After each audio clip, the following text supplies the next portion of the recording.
Jesús dijo: «Dejen que los niños vengan a mí, no se lo impidan, porque el reino de los cielos es de quienes son como ellos».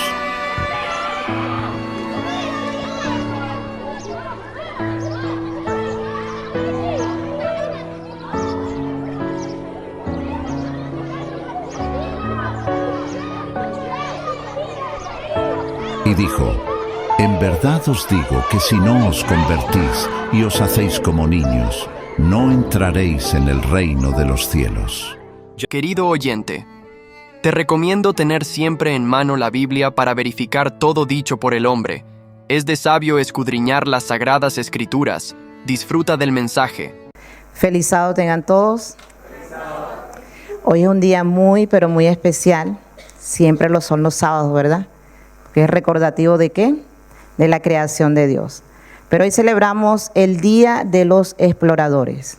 A nivel mundial, es un trabajo arduo, un trabajo que se hace con cariño, con esmero, con dedicación, y sabiendo que el Espíritu Santo siempre estará allí, guiando a cada persona que trabaja por los niños. Hoy está cumpliendo 75 años de aniversario. Los exploradores, en otro lugar lo llamamos los conquistadores, y así que bueno, es un trabajo muy lindo que el Señor coloca en las manos de cada instructor, de cada director, de cada persona que permite que sea el Señor dirigiéndole. Y en esta mañana yo quiero felicitar de manera muy especial a nuestra hermana Cintia. La hermana Cintia siempre trae niños que están a su cuidado, que ella ve por allí y les habla del amor de Cristo. También tenemos otra hermanita por allí que es la hermana Yolanda. Ella también tiene un niño aquí que siempre está trayendo a la iglesia, llevando el mensaje de salvación y vida eterna. Así que estamos haciendo un trabajo, ¿qué? Especial. Sacándole de dónde, arrancándosele de las manos del enemigo, porque estamos sembrando una semillita en un tierno corazón que en un día veremos esos frutos avanzar, ser cosechado para la honra y gloria de Dios. En cierta oportunidad alguien me decía en Venezuela: no dejes de llevar a los niños a los camporí. Aunque ahorita ellos no los entiendan, aunque en este momento ya no sepan lo que está sucediendo, esa semillita va a quedar sembrada ¿dónde? En su tierno corazón. Y cuando ellos crezcan, lo que van a recordar son estos eventos, estos campamentos, estas actividades, versículos, cosas importantes que ellos conocieron en este lugar. Así que el Señor ha dejado en nuestras manos, mis apreciadas hermanas, hermanos, el cuidado de cada uno de quién. A ver, ¿cuántos niños hay acá? Levanten la manito. De cada uno de estos niños, y no solamente los que están acá, sino también los que están fuera de este lugar. En estos días soñaba, no sé si era porque nuestro hermanito Luciano le toca llevar el mensaje el día de hoy, que yo le decía a Miguel, Luciano hizo una travesura, pero muy pequeña, como todo niño, y Miguel me dice: ¿y no lo regañaste? ¿No lo corregiste? Yo le dije: no, travesura de niño. Ah, no lo quieres. No te importa, Luciano. Me imagino era por la preocupación, o sea, de que él tenía que llevar un mensaje, de que el Espíritu Santo es quien tiene que dirigir este mensaje, ¿verdad? Así que cada uno de los niños que están acá, padres, nos importan. ¿Son importantes para quién? Para cada uno de nosotros. ¿Por qué? Porque nosotros vamos menguando y ellos van creciendo. Ellos serán el baluarte de esta iglesia. Que el Señor bendiga su palabra, y dejo al predicador del día de hoy en las manos del Padre, del Hijo y del Espíritu Santo, y que sea un mensaje de vida para vida eterna. Feliz sábado, hermanos. Feliz sábado. Hoy mi tema lleva por nombre la canasta de la salvación. Cuando los israelitas estaban en Egipto, el faraón tenía celos porque Dios los bendecía y tenía miedo de que la cantidad de hombres fuese creciendo. Así que llamó a 2 parteras. Ahora les invito a leer Éxodo 1, 15, 17.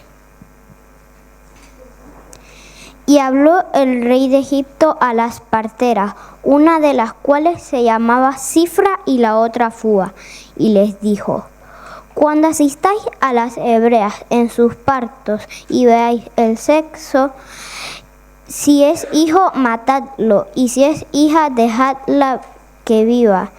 Pero las parteras temieron a Dios y no hicieron caso como les mandó el rey de Egipto, sino que preservaron la vida de los niños.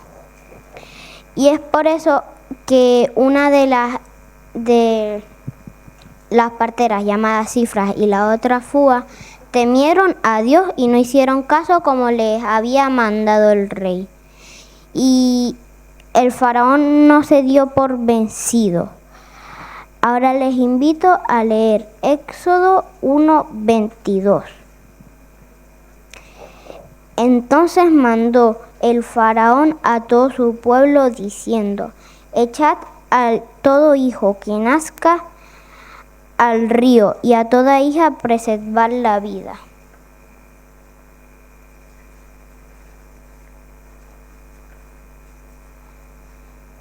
Así que mientras ese decreto estaba vigente, a Jochebed y a Amram le sale un lindo varoncito, pero Jochebed estaba triste porque pensaban que lo iban a matar.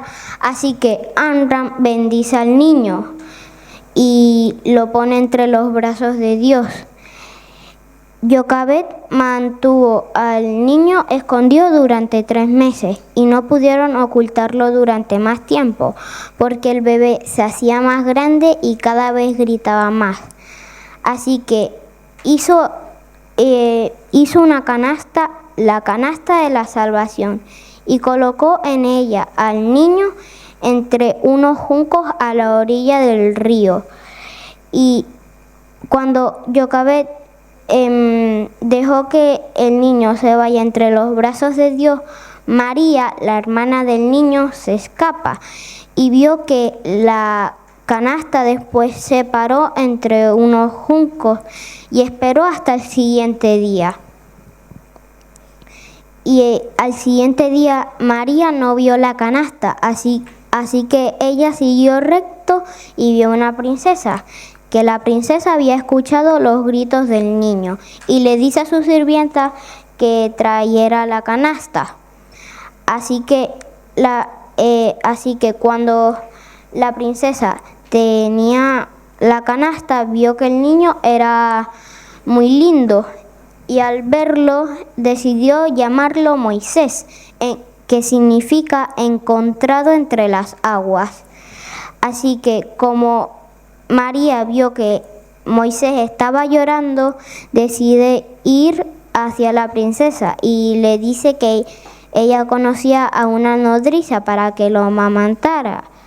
Así que después la princesa acepta y María corre hacia su madre, y la madre después corrió con mucha alegría hacia Moisés.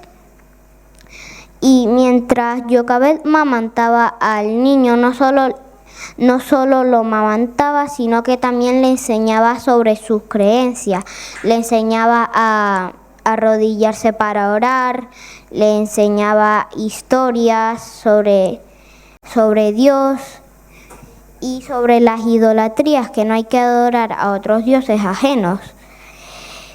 Y Jochebed ya sabía que no lo podía tener, que ella después lo tenía que entregar a la princesa. Y a los 12 años Jochebed decide entregar al niño. Y ahora les invito a leer Hechos 7:22. Y fue enseñado Moisés en toda la sabiduría de los egipcios, y eran poderosos en sus palabras y obras. Así que Moisés era poderoso, fue un guerrero y uno de los mejores guerreros de Egipto. Aprendió a usar una espada y tenía mucha sabiduría. Aprendió a leer, a escribir, y cosa que los hebreos no podían hacer. Así que un día Moisés fue hacia donde trabajaban los hebreos, porque él no se olvidaba de sus raíces hebreas. Y vio a un oficial que iba a matar a un hebreo. Así que Moisés lo mata y el faraón se da cuenta. Así que decide matar a Moisés.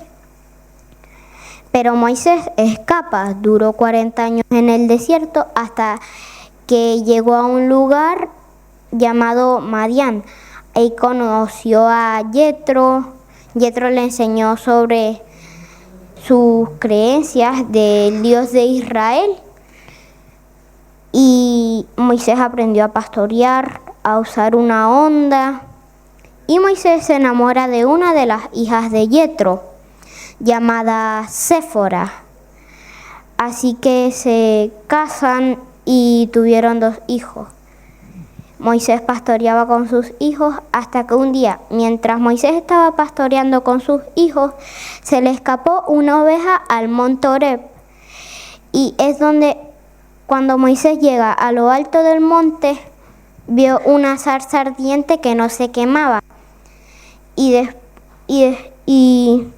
ahora les invito a leer Éxodo 3:5. Y dijo: no te acerques, quita tu calzado de tus pies, porque el lugar que tú estás pisando es tierra santa. Así que entonces Moisés hizo caso a lo que le dijo Dios. Y después Dios le dice que había escuchado el clamor de su pueblo. Y le dice a Moisés que liberase a su pueblo.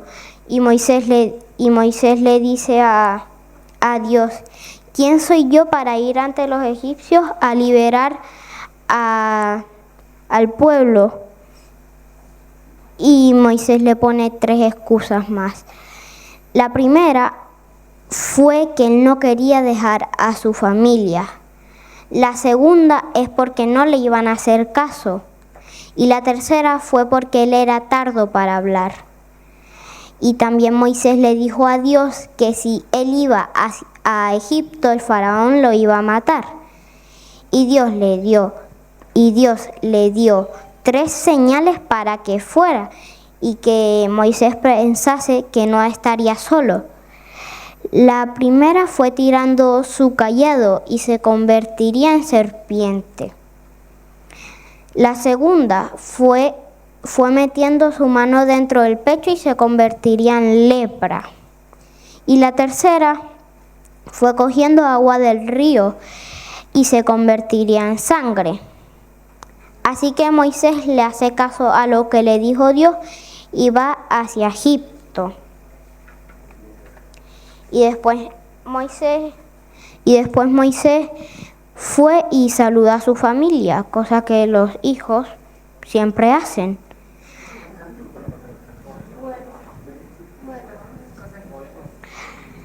Así que después Moisés llega y le dice al faraón: deja ir libre a mi pueblo, o si no vendrá una plaga, la plaga convertirse en sangre, el agua convertirse en sangre.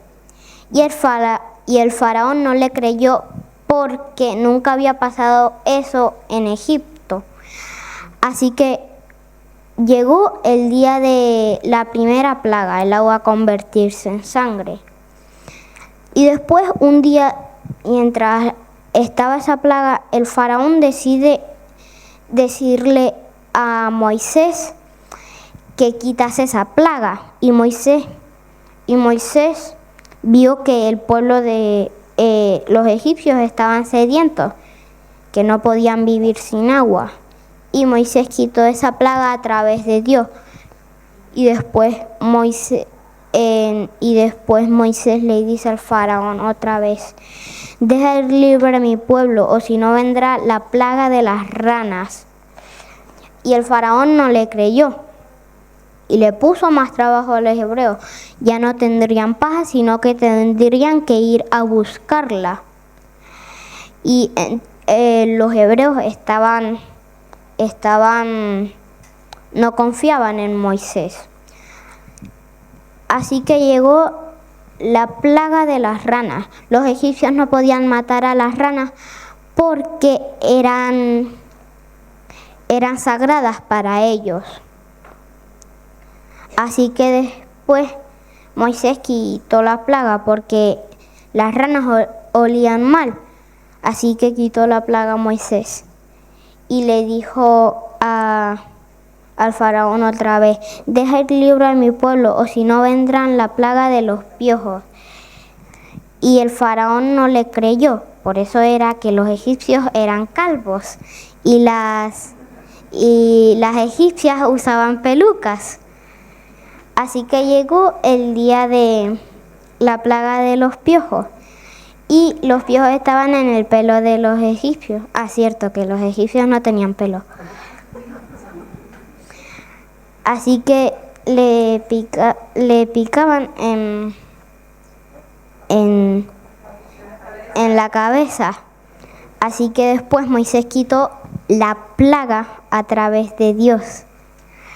Y después vino la plaga. Después Moisés le dice al faraón: deja ir libre a mi pueblo, o si no vendrán la plaga de las moscas, que se comerían su comida, sus manzanas, el pan que tenían. Y después llegó el día de la plaga y le quitaron todas sus manzanas, sus panes que tenían los egipcios. Así que Moisés quitó la plaga porque ya habían devorado la comida de los egipcios. Así que después Moisés le dice al faraón: deja ir libre a mi pueblo, o si no vendrá la plaga de las muertes de tus ganados. Y el faraón no le creyó y le dijo a Moisés que como habían aguantado todas estas plagas, iban a aguantar las demás que faltasen. Así que después vino la muerte de sus ganados, ya no tenían carne. Así que después Moisés quita la plaga porque ya sus ganados de los egipcios estaban muertos, mientras que las ovejas estaban vivas.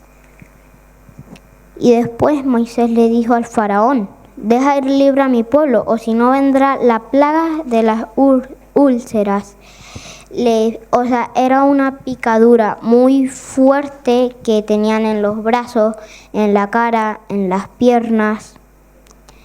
Y después vino la plaga. Y después el faraón mandó a llamar a Moisés al palacio y le dijo que quitase esa plaga porque le picaba mucho esa plaga de las úlceras. Así que Moisés la quita. Y después le dice al faraón: deja ir libre a mi pueblo, o si no vendrá la plaga del granizo. Y el faraón le pidió a Moisés que se fuera, pero cuando cesó, el faraón cada vez se le endurecía más el corazón. Así que no los dejó irse. Y después Moisés le dice al faraón: deja ir libre a mi pueblo, o si no vendrán las plagas de las langostas, se comerían todas tus cosechas. Y el faraón no le creyó a Moisés, y Moisés se lo advertía en cada plaga, y no le creía. Así que después vino la plaga, se comieron sus cosechas, mientras que el faraón veía cómo Dios protegía al pueblo de Israel. Y después Moisés quitó esa plaga y le dijo al faraón: deja ir libre a mi pueblo, o si no vendrá la plaga de la oscuridad. Y el faraón no le creyó. Y después llegó el día de la plaga y los hebreos sí estaban preparados para esa plaga, y así que ellos sí tenían luz. Pasaron 3 días y después el faraón mandó a llamar a Moisés. Y Moisés fue y el faraón le dijo que quitase esa plaga porque no podían vivir sin luz. Así que después Moisés la quita. Y después Moisés le dice al faraón: deja ir libre a mi pueblo, o si no vendrá la muerte de tu primogénito. Y Moisés se lo advirtió muchas veces y el faraón no le creía. El faraón no le importaba ni la muerte de su primogénito.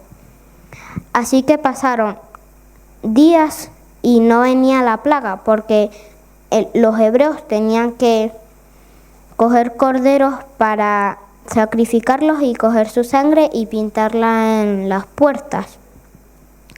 Así que después pasó el ángel y vino y murió el primogénito del faraón. Y el faraón le dijo a Moisés que se fuera. Y cuando Moisés ya había avanzado mucho, el faraón se arrepiente y le dice a todo su ejército que matase a cada uno de los hebreos. Y cuando los egipcios ya habían visto a los hebreos, Moisés habla con Dios y le dice que le dé una señal para que sean libres. Y así que Dios le dijo a Moisés que extendiese su mano en el agua y se abrirían. Y pasaron los hebreos hasta la otra esquina y después el faraón le dijo a todo su ejército que avanzase. Y cuando los egipcios ya habían avanzado, las aguas se chocaron. Imagínense qué pasó. Todos los egipcios y todo el ejército del faraón había muerto. Y es donde ahí los israelitas celebraron su liberación del pueblo.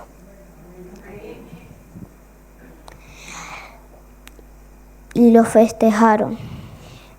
Este solo fue el inicio de la vida del liberador del pueblo de Israel, gracias a la valentía de su madre Joquebed, que pudo salvar la vida de su hijo colocándolo en una canasta, la canasta de la salvación, y que nunca perdió la fe en que Dios lo cuidaría y que lo guiaría para cumplir una misión de gran importancia. Queridos padres y niños, miramos la mano de Dios dirigiendo a una mamá de fe, una mamá que no contuvo esfuerzo para salvar a su hijo. Quizás que los padres estén preocupados por alimentar bien a sus niños, por darle una buena ropa, comida, educación, juguetes, todo eso es importante. Pero la primera responsabilidad de los padres debe ser la salvación de sus hijos. Amén. La primera responsabilidad de los padres, ¿cuál es? Pensar en la salvación ¿de quién? De sus hijos. El Señor hizo un llamado fuerte a cada padre. No hay más nada que decir. Ese es el llamado que el Señor hace el día de hoy. Y es el compromiso con Dios. Pensar en la salvación de los hijos. Oremos. Padre nuestro que estás en el cielo, santificado sea tu nombre. Doy gracias porque estamos aquí en tu santo templo y que pudimos aprender de tu palabra, que nos das unos padres que nos cuidan, que nos protegen y que nunca perdieron la fe. También te doy gracias por todo lo que tú nos das, una casa, comida y todo lo que tú nos das. En el nombre de Cristo Jesús. Amén.